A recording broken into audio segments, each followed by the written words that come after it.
I think Mother Teresa just said it best, you know, if there is no peace, it's because we've forgotten we belong to each other. And that's what it is, we all belong to each other. And if we belong to each other, then we have to do whatever is necessary to keep that bond as healthy and to heal it when that bond is broken. In our system right now, there's what we have, what we call retributive justice, which is our justice system here in the United States, as opposed to restorative justice. And with in the retributive justice model, the crime is seen as a violation of the law.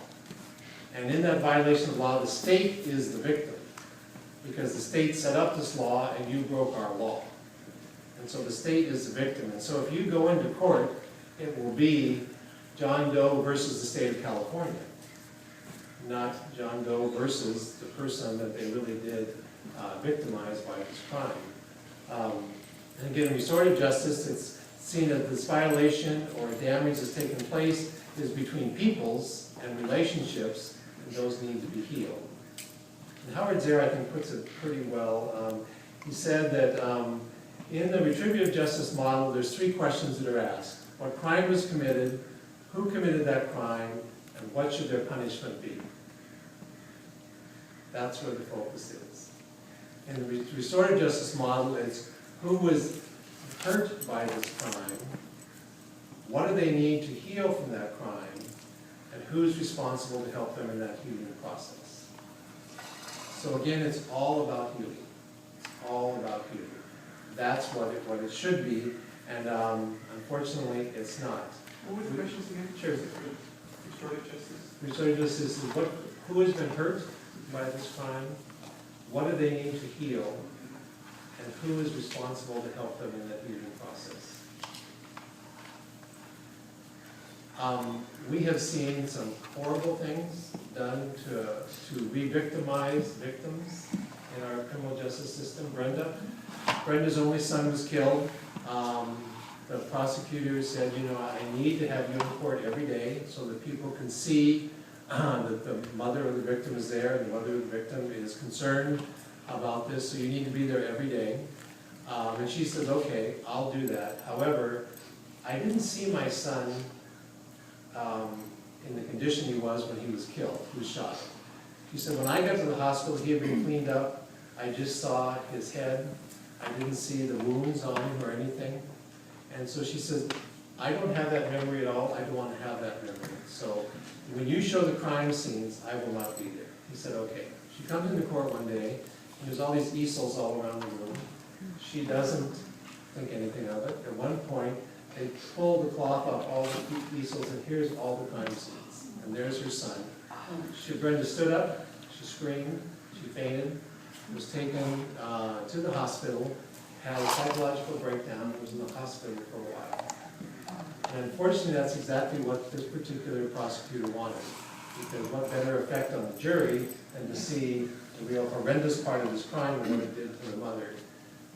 Not concerned at all in what she needed in her own healing process. And that's what we have to be, and we have to focus on completely, is who has been hurt by this crime, what do they need for their healing process. And just to give us an idea of who the victims of these crimes are, Rita's going to walk us through a little process here. Can I have the people that are going to help with this exercise? Those of you who have these cards. Those would be the cards. Someone having a mismatch. Oh, I think that's, Will you give it to somebody else? no, I think That's that, okay. no. No, that's fine. You can Okay, so can you come around, please? Yeah, good card. Come on. Yes. Come on, integrate yourself into the circle. You have the card. Okay. So what I'm going to ask you is to be in that role. Whoever you have the card of, you be in that role. Okay? Vas a estar en el papel de ese mismo. Really try to come to the point where you are that person that's on that card that's going to relate to what Rita's going to read. Okay. Sunday, June 1st, 9-year-old Jesus Sanchez Chuyito is struck and killed by a hit-and-run driver. Jesus Sanchez and his family had just attended a quinceañera party and were crossing Ford Boulevard, just south of Cesar Chavez Avenue at 12:04 a.m. Sunday, when a vehicle going northbound at a high rate of speed struck him. Surveillance cameras captured the tragic moment. Chuyito is seen running into the street behind his family when a red late 1990s to early 2000 door Honda slams into the boy and tosses him about 50 feet forward. The car with tinted rear windows and a spoiler with brake lights did not slow or stop after hitting him. The Honda ran a red light on Cesar Chavez Avenue and Ford and turned back. Chuy Sanchez was taken to USC Medical Center where he died from his injuries. Maria Sanchez, mother of Chuy, spent several hours in a hospital room caressing and kissing her son after he had died. Family, friends, neighbors, and pastor accompanied Maria, Beto, and Stephanie in the hospital, praying, crying, and blessing Chuy's body. The funeral mass was attended by his family, his community, his teachers, school friends, and everyone that knew him in his family. Maria did not set foot inside the church for a whole year because it was too painful for her to remember seeing her son for the last time in a casket. Maria, Beto, Stephanie will always and will forever miss him, and his 3-year-old Angel Gabriel will never play with his brother again, or never. Family, friends, and community will always miss Chuyito riding his bike and climbing his guava tree. So I ask that you be in that role, and can you start? Rita, are you okay? Okay.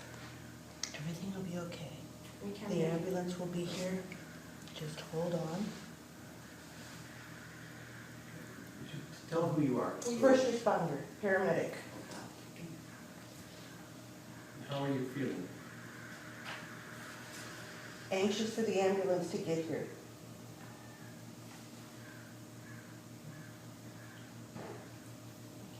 Which way do you want to go? What am I doing? You're the first responder, so you just tell us how you feel and what you're doing. So, do you want to go left or right? I'll go left. Okay. And then what do I do when I go left? No, who's next? Who's next? Okay, you be next. I'm the victim. Just share. So you're Chuyito. What do you feel? Yes.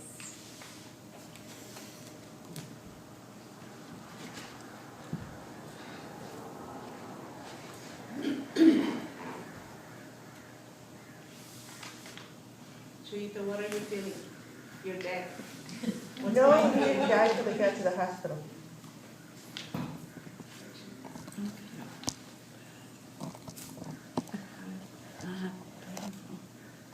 A little louder? We can't Can't hear you. Dead loud.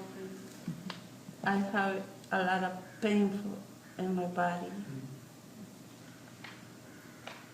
I want to see my family. I want to see my mom.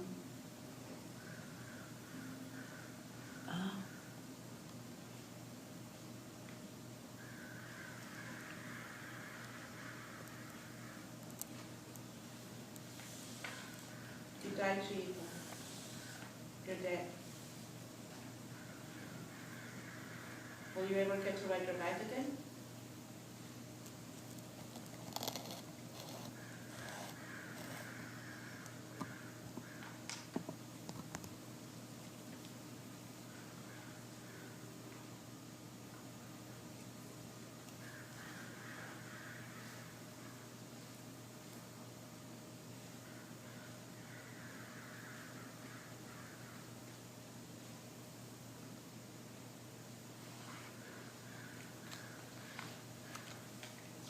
Okay. It's so hard to me. I feel like that. Why? I don't know, because what came to my mind is one de maison.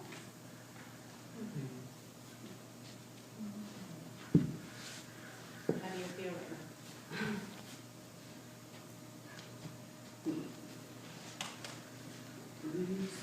Yes or no? Y mi emoción fue tan fuerte cuando la viví.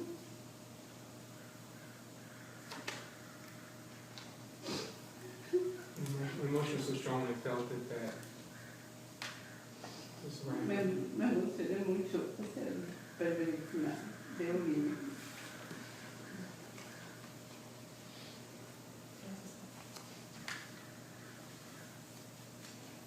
I'm the mother of the offender.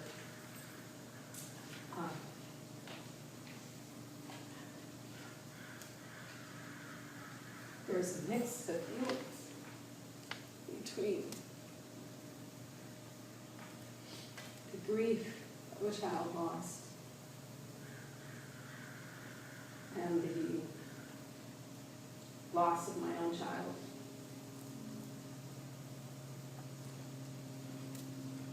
The loss perpetrated by my child.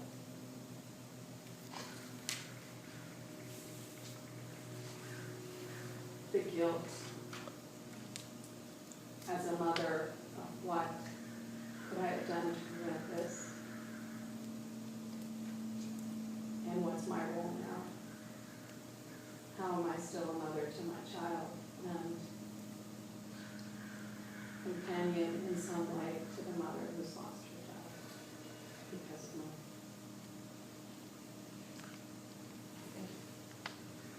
As a mother was a victim. As my child. And my child is dead.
It's like my life is over.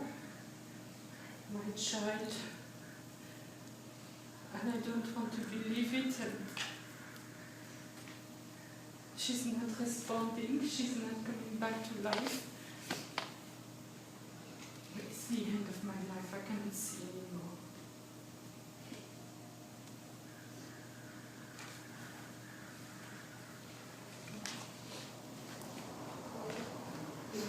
I'm a hospital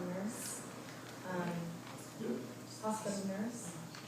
And this is the worst kind of day for me to see a child injured and died, and to be there to comfort the family. It's very challenging and tragic. I feel very helpless and grief-stricken.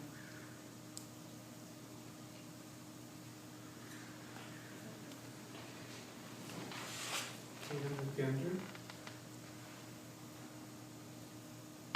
There's two moments here. The moment just soon after it happens, I was just like, it wasn't me. It wasn't me. It wasn't me. I wasn't there. It wasn't me. I mean, I don't know what kind of mistake they made, but it wasn't me.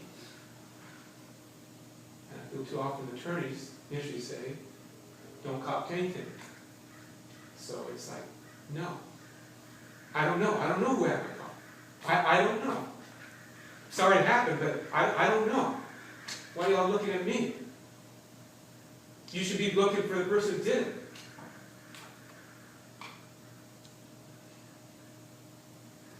And I think there's a third moment, somewhere along the line, where you go to court and you start hearing it all, and it's like,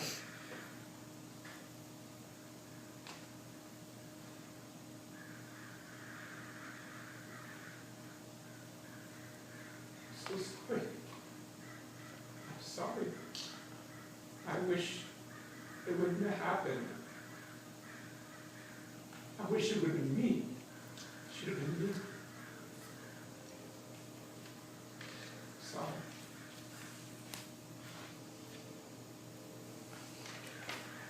I'm a neighbor of the victim. And I don't really know which feeling to identify, because I remember watching him play out in my yard and climbing the trees and riding his bike, and it could have been my child. That could have been my child. And I feel angry. I feel angry because the system is not going to give enough punishment. It's never going to bring back this child, and I feel sorrow and I feel grief for my dear friend because of her loss. And I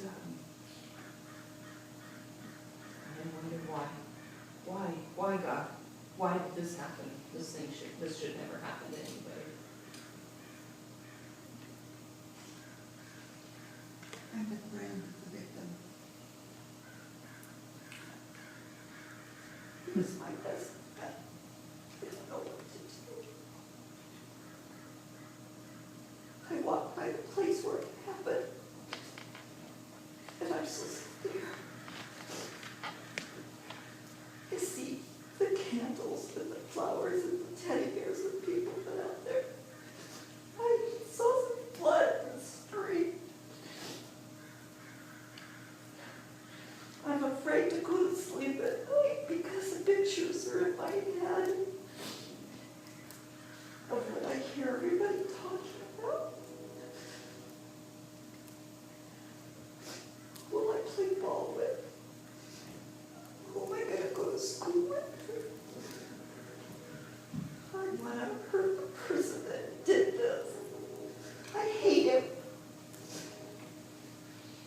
I'm scared of God because they say that God takes you when it's your time. What if it's my time tonight?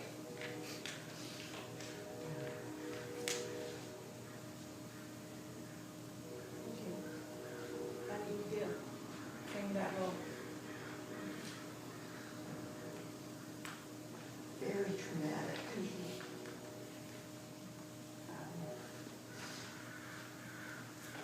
I start to get angry. Very angry. And sometimes I just want to honor Rita's mother. Life is finished.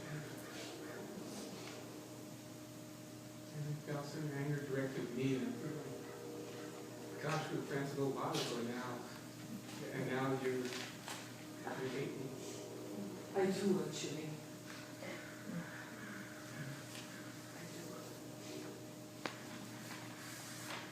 So this is what we do with restorative justice. This is what should happen with restorative justice. This is what should happen, not them and us. It should be all of us together trying to work this out.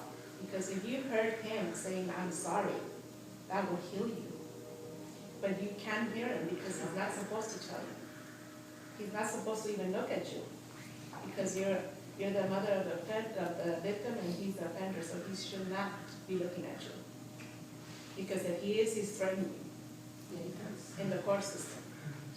And you're not supposed to be doing this. You're not supposed to be doing the circle. The nurse shouldn't even be here. The first responder shouldn't even be here in court.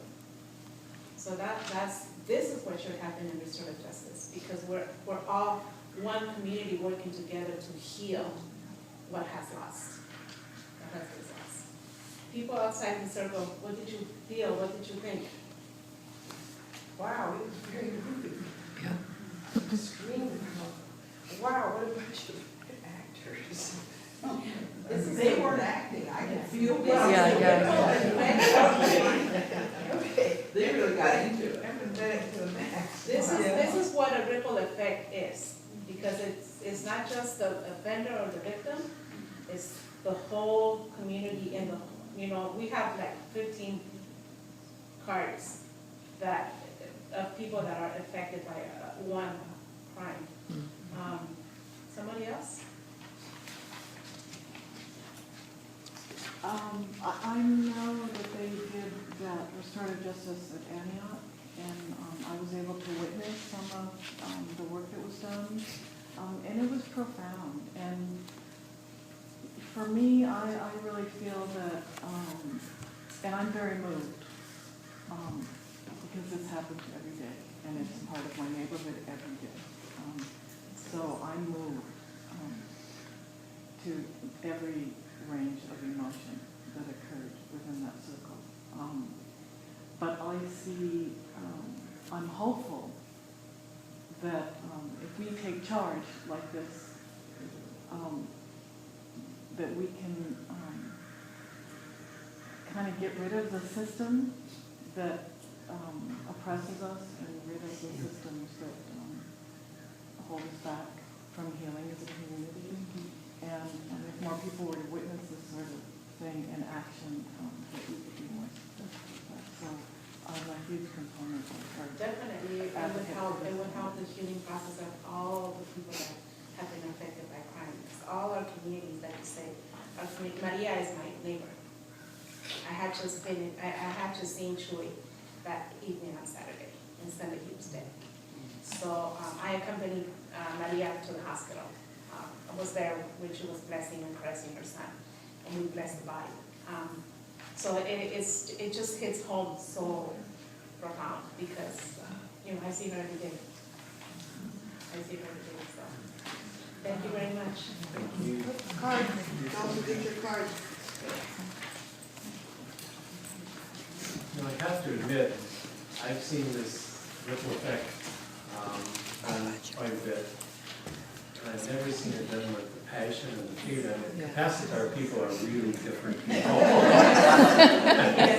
I mean, I would have believed that you folks really were those people. Usually it's a much more heady kind of thing that we get when we do these things. People just say, I felt this, I felt this, I felt this. But I mean, you folks were right there. I want to make a comment on that right at the end here, is saying this is the way it should be. Well, the ripple effect that happened here was very painful for everybody who was in the room too. And our culture doesn't want to do that. No. We don't want to feel that pain, so I think I saw that side of it too. We just want to take care of it, get them incarcerated, That was put them right. away, throw the key, and as long as the prison system's making money, they need to keep the cells full. Big business. But we have to really the element, the meaning of that, oh gosh. I think we have to do little things in sort of. Could you speak up, please? I think we have to do a little bit of cleansing for some of us who participated, because to get into the role, I mean, I feel right now totally emotional scramble inside, because I was just going through it. I was like, I wanted to say sorry, but again, I knew the attorney said, you don't talk about it, and that tear inside of wanting to be human, but then also, you're not supposed to be. Right now, I'm just feeling all that mangleness. What do you need right now to heal from that future? Right now, I mean, it must take a little time just to cleanse out, and if you've got any other suggestions, that's. Let's just take a moment of silence and honor those folks. Because each one of those people that you represented is a real life person, and Rita knows each one of those folks. So just for a moment, let's just take a moment and honor those folks that were involved in this situation and who are still.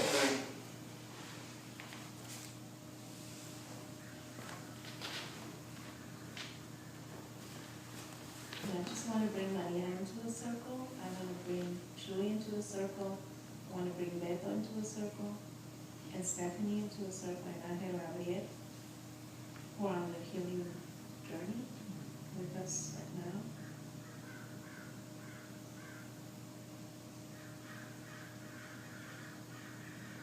Do some deep breathing. Deep breath.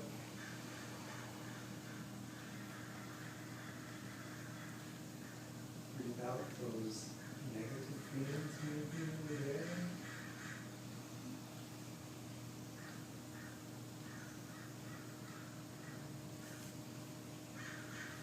Breathe in some positive energy.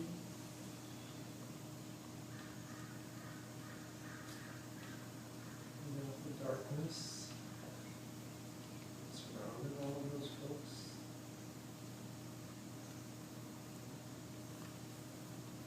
Breathe in the healing light.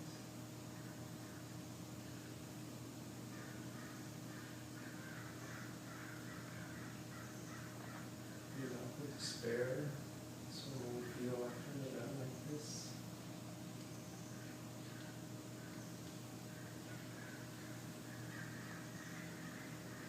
Breathe in some hope.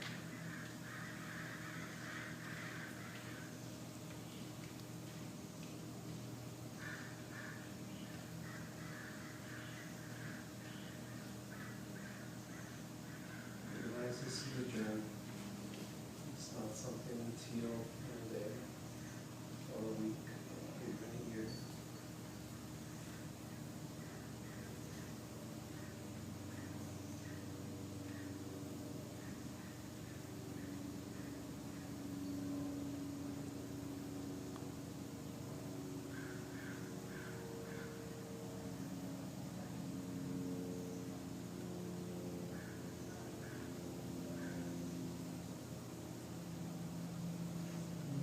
Just come back to the circle.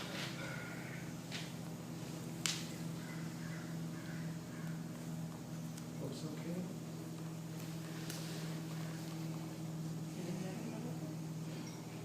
Yeah, it's shifting to just being much more empathetic for the folks that are there, because now I had no concept for what allowed me without holding, which then makes me think, okay, I want to know more about the work when you go in, because it's, I'm sure you set up a context where people almost want to share more.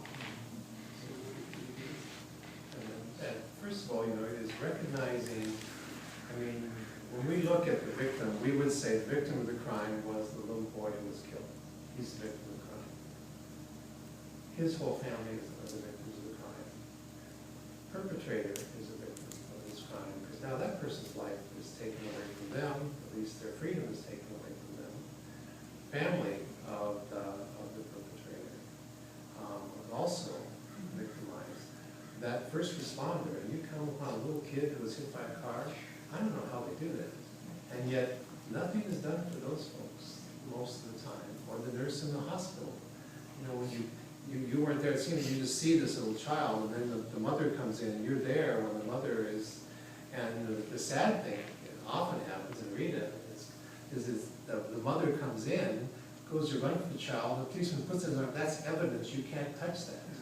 Because you can't contaminate until they've done their how does the mother feel? Or the father, or whoever's there, being told that's evidence, that's not evidence, that's my son. No, you can't touch that. And the policeman who does that, I mean, how does he feel? Knowing that I have to protect this, because if we want to get a conviction, we've got to, and I'm stopping, so how does he feel stopping that mother from going to her child? And then the whole neighborhood where this happened, all of those folks, they're not going to want to let their kids outside the house. So the whole community, so there's so many people who need to be healed, and that's what our mission is to help in that healing process. And so much of this, and I don't want to say anything about our counselors and our psychologists and stuff, but words just talking about doesn't do it. And that's where I think Capacitar is the most powerful tool we have for healing. I have a father, his daughter was killed at 10 years old, shot and killed. And he totally refused to go to therapy. And he just refused. And when I went to ask him how he felt, why he wouldn't want to go to therapy, his first response was, I don't want him to make me forget my daughter. So it's not that they don't need it or they don't want it, it's just that it's too painful for him, because he thought the therapist is gonna just make me forget my daughter, and I don't wanna forget my daughter. So that, and if we don't ask, if we don't come and sit next to them and hear them, we will never know what's going on. He would never cry with anyone. He would just like go ahead, and I asked him, how are you? And he's like, oh, I'm fine. I said, no, you're not. Started crying. Because you don't have those, we were just talking about that, as a man, you're not supposed to cry, you're not supposed to show your emotions. And so that, I think just doing the work of restorative justice, it's like, okay, you can cry, and you're welcome to cry, and if you wanna scream, let's do it, and if you wanna, and if you wanna be angry with God, so be it. You want the offender dead, so be it, it's your right. And I think because we have people that are in the churches also that, I have one of the ones that was doing a rosary for a 15-year-old, stopped in the middle of the rosary and asked the mother, you forget the person that killed your daughter, right? Oh. You forget the person that killed your daughter, right? Because he's suffering so much. And she will not continue until that mother said yes. And she said, so what about my pain? What about me? My daughter's not healed with me anymore. And so, she thought it was the view of the church. But it was the view of the person who was doing the rosary. So you have to see what they're feeling and hear what they're feeling and just feel, just sit. You don't have to say anything, just sit and listen. That's all you need to do. And there's a study done recently that showed that most young people who kill, that by the time they were 10 years old, that they had witnessed a minimum of 5 acts of extreme violence, one of them being the murder of someone they loved, and it was never dealt with. And I think of Isaac, one of the guys who's in the victim offender education group that we do at the men's prison here in Chino.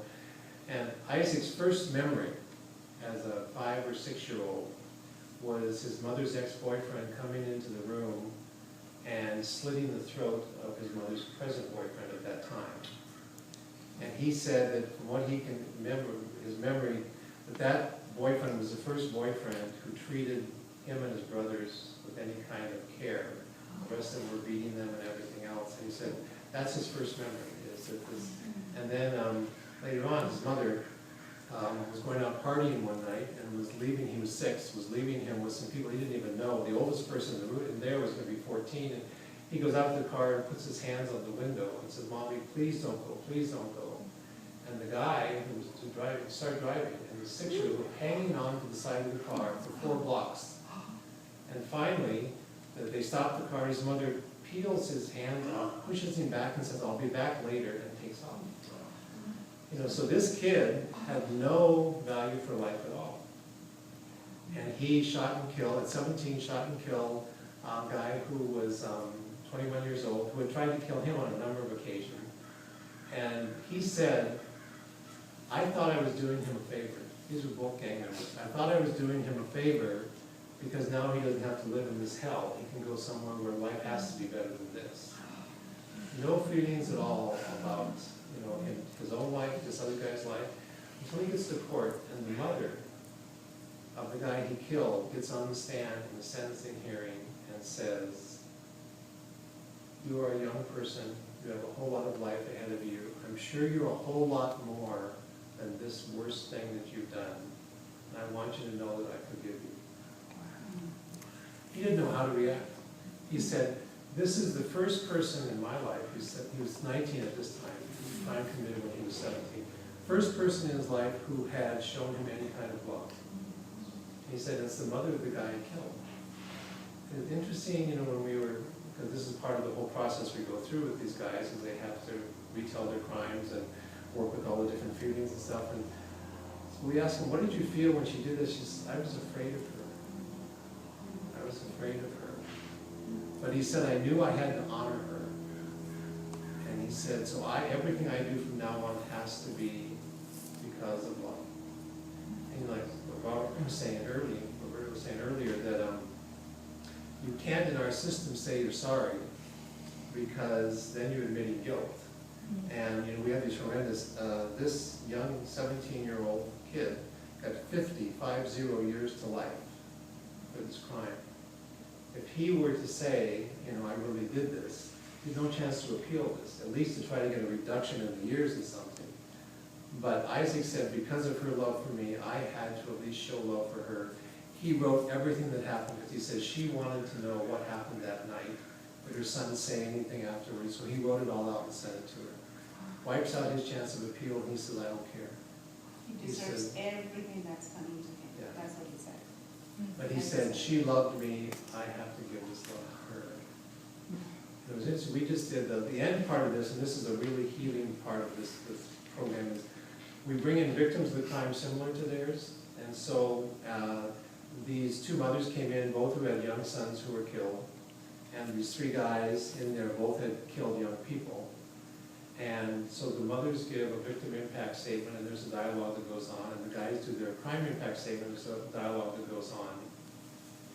And just as we sat down to start this, Agnes, whose son had been killed, looks over at Isaac, this young guy, and she just says, before we go on, we just did introductions, before we go on, she's looking straight at him and she says, you are filled with pain, you have to forgive yourself.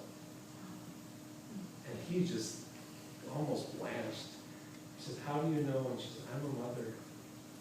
She says, I can read that in my son, I can read that in you. You need a hug. Of course, we can't do that, but we did. And there's no stopping that mother from that point. Her son. And, this is the kind of, and that hug probably did more than anything else. No words, nothing. And I think that's what Capacitar teaches us. It's not the words. It's the touch, it's the feelings, it's the energy that's going back and forth between these people. And as she said, Agnes gave her, couldn't give her address, but she has a P.O. box for the work that she does. She says, you're going to be my son. I expect to get a Mother's Day card from you from this day forward. But the power of that, just the power of that kind of stuff. The power of dialogue. Yeah, the power exactly. of dialogue and the power of being in a circle and coming into the circle with your heart open. It just makes it so much easier for anyone to come together. And one of the things that we do with the victims, we don't bring victims that are going to victimize anyone or themselves. And so I think that's the difference between restorative justice, because the work that we do, the work he does in prison, in jails, the work I do with victims and survivors of violence, it just comes together when we have those dialogues. Because there needs to be dialogues, there needs to be some coming together. Because it's always been, the system has always separated all of us. And we don't want that anymore. We know that doesn't work. And people in Sacramento talk about victims want this, victim want. That's not what I want. I don't want more prisons. I don't want more people going into prison. I don't want that. So I don't let anybody speak for me of what I want and what I need. Because nobody knows what I need or what I want but me.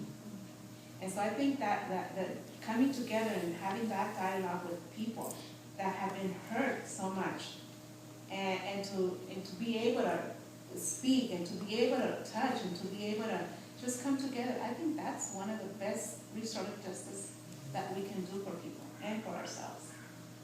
And we could learn from the indigenous people that were here when the white man came. They had no prisons. They had no hospitals. They took care of each other. They resolved it in a circle like you just did.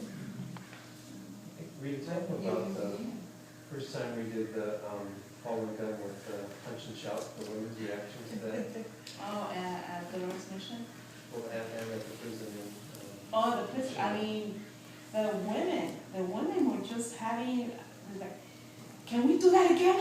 Please, can we do that again? Because once,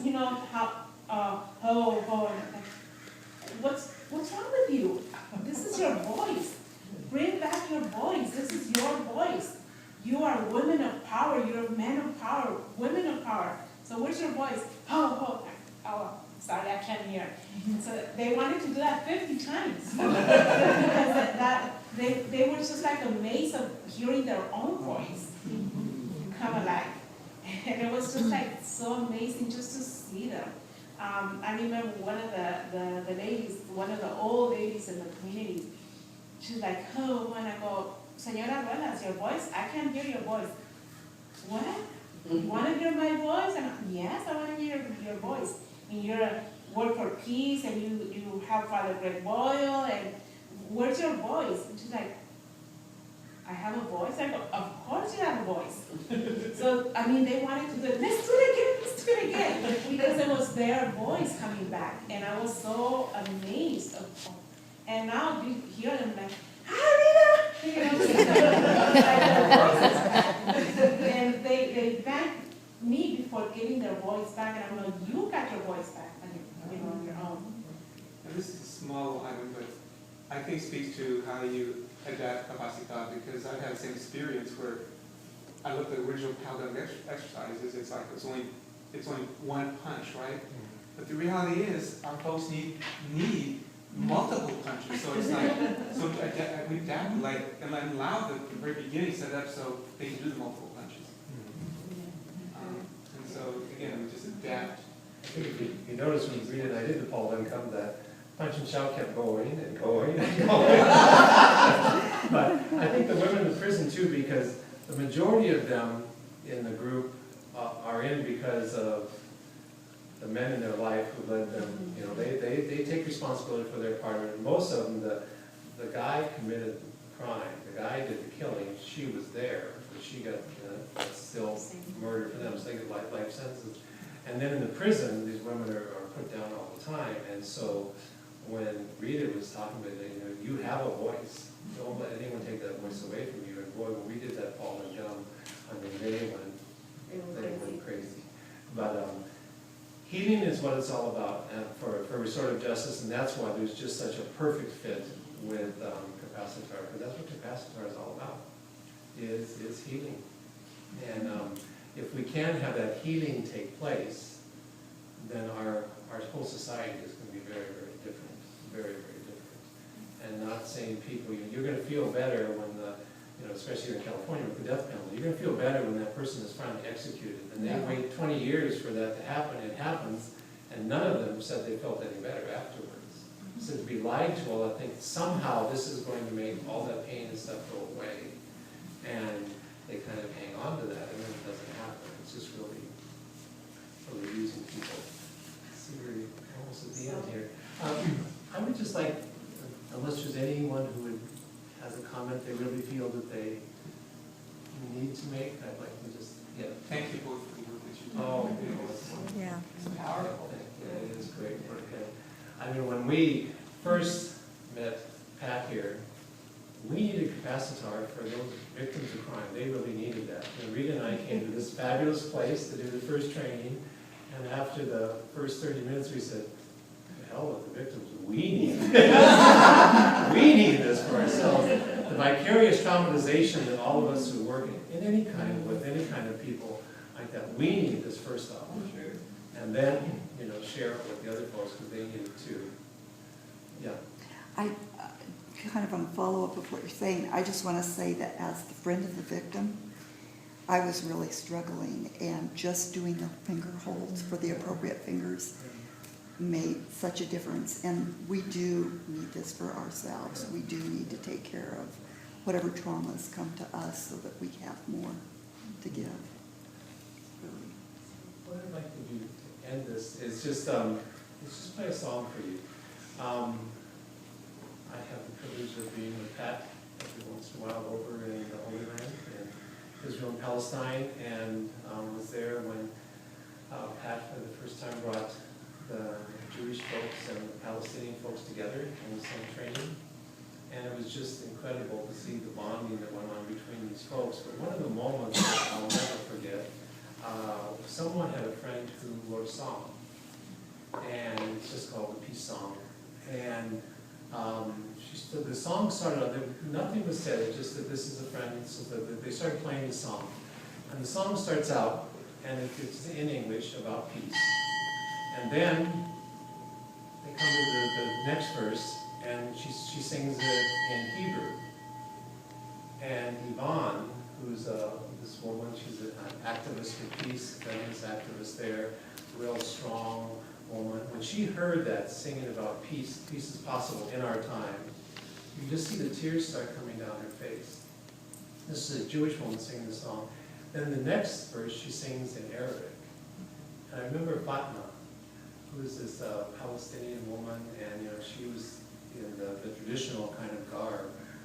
And she just started, first of all, she gasped to hear this Jewish woman singing in Arabic about peace, and then just burst into tears. So I would like to just play that song to end this.